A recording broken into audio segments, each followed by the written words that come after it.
Olá! Nesta nossa conversa, vamos desvendar um pilar fundamental do direito civil brasileiro, a responsabilidade civil. De um jeito bem direto, é o mecanismo que define quem paga a conta quando a ação de uma pessoa acaba causando um dano para outra. E tudo começa com essa pergunta, que é bem simples, mas super importante. Se a ação de alguém causa um prejuízo, quem é que arca com as consequências? A resposta para isso é o que move todo o conceito de responsabilidade civil. E olha, para quem pensa que isso é só um assunto teórico, de livro, este gráfico mostra exatamente o contrário. Responsabilidade civil está sempre ali, no topo, entre os temas mais cobrados nas provas mais pesadas de concurso público no Brasil. Ou seja, entender bem esse assunto é pura estratégia. Para a gente organizar as ideias, este aqui vai ser o nosso mapa, ok? Primeiro, vamos entender o básico, a definição. Depois, a gente entra nos 3 elementos essenciais. Na sequência, vamos ver as diferenças entre os tipos de responsabilidade, os casos em que alguém responde pelo erro de outra pessoa e, para fechar, as exceções à regra. Então vamos lá. Primeira seção, o que é, afinal, responsabilidade civil? Na sua essência, é bem isso. O dever, a obrigação jurídica de reparar um dano. O nosso Código Civil, lá no artigo 927, deixa essa obrigação bem clara. Mas o princípio que está por trás dessa regra é que é a grande chave, a tal da restitution in integrum. A ideia aqui não é necessariamente punir quem errou, mas sim fazer a vítima voltar ao estado em que estava antes de sofrer o dano. É buscar uma reparação completa, integral mesmo. Agora, vamos para a segunda seção para entender como isso funciona na prática. Para que essa obrigação de indenizar realmente exista, a lei exige que 3 elementos estejam presentes, bem comprovados. E aqui estão eles, os 3 pilares. Dá para pensar nisso quase como uma fórmula matemática.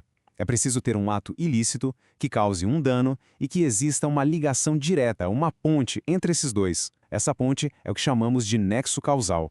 Se todos esses elementos se conectam, pronto, nasce a obrigação de indenizar.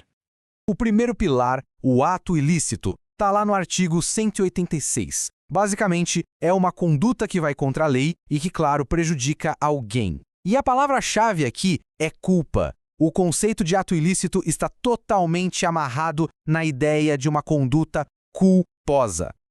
E o ponto crucial é entender como a lei enxerga essa tal da culpa. Ela se divide em 3 tipos. A negligência, que é uma omissão, um deixar de fazer o que era preciso. A imprudência, que é o contrário, é uma ação arriscada, sem cuidado. E a imperícia, que é a falta de conhecimento técnico para fazer alguma coisa. Certo. Na seção 3, a gente vai mais a fundo. Uma das distinções mais importantes em responsabilidade civil é que, olha só, nem sempre é preciso provar a culpa de alguém. Aqui a gente vê a diferença fundamental. A regra geral, o padrão, é a responsabilidade subjetiva. Nela, a vítima tem que comprovar a culpa de quem causou o dano. Mas existe a exceção, que é a responsabilidade objetiva. E aqui a conversa muda completamente. Não precisa provar culpa. A obrigação de indenizar já nasce do próprio risco da atividade. E por que essa diferença é tão importante? Porque a responsabilidade objetiva é uma baita ferramenta de proteção, principalmente nas relações de consumo. Ela facilita muito a vida de quem consome.